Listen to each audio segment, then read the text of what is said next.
Hey guys, in this video, I will show you how to fix a GTA 5 Rage plugin hook crash. Make sure to watch until the very end to make sure you don't miss out on any of the important steps. Alright, let's begin. The first thing you need to do is to go to your search bar and type in virus and threat. Alright, once done, just click on this system setting right here. Click on that.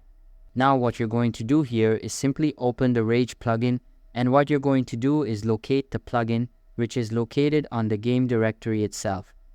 Now, for example, here I have my GTA 5 installed in Steam. So I'm going to go ahead and go open Steam, Steam Apps, and then Grand Theft Auto. And as you can see here, I have a fresh installed GTA 5. So what you're going to do here basically is open up the Rage plugin hook, double click on that, and that will pop up here on the Defender. Alright, now once you got it in here, let's go ahead and click on that, and there will be a drop down. Just click on allow. Now, once done, go to your protection history and you will show your allowed threats right here.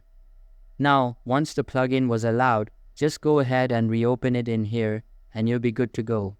And that's it, you are done.